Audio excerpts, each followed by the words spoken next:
के हिसाब से बीजेपी को अब तक ये सब चीजें लोगों के सामने रख देनी चाहिए थी ताकि लोगों को फैसला करने में कुछ आसानी हो।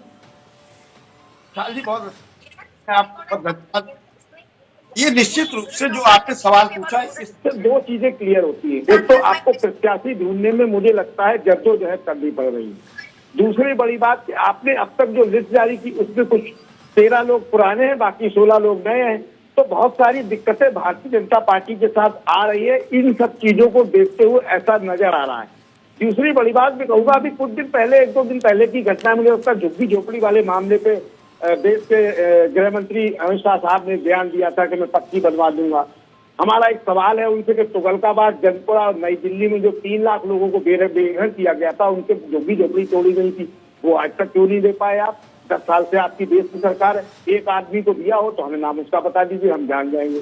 दूसरी बड़ी बात, क्या आपने संवैधानिक रूप से, विशाल जी आप बड़े टीवी चैनल में बैठे हैं, बड़े एंकर हैं, बड़े पत्रकार हैं, कहीं आपने किसी भी राज्य में ये देखा कि चुनाव की आचार संहिता लगी और उस राज्य के मुख्यमंत्री से सरकारी आवास खाली करा लिया जाओ?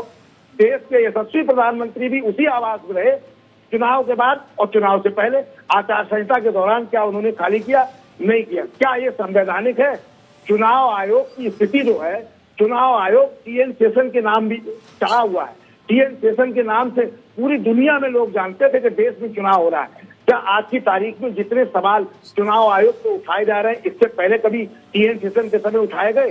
तो निश्चित रूप से कहीं ना कहीं कुछ कमियां नहीं है, तो कोई आदमी सवाल नहीं उठाएगा। और भारतीय जनता पार्टी को छोड़कर मुझे लगता है सारे राजनीतिक दल जितने भी देश में हैं, सब कहीं ना कहीं चुनाव आयोग पर उंगलियां उठाते। तो चुनाव आयोग को स्पष्ट रूप से सामने आके जवाब देना चाहिए, क्योंकि ये उनकी नैतिक जिम्मेदारी है। ये जिम्मेदारी हमारी और आपकी नहीं है कि हम जनता को जवाब दें कि चुनाव आयोग क्या कर रहा है।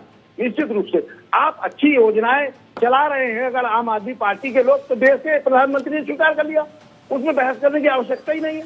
तो मुझे लगता है आम आदमी पार्टी को तो केवल प्रधानमंत्री का बयान हर जगह सुनवाना चाहिए कि वो कह के गए कि आपने हमने जो योजनाएं चलाई वो ठीक है।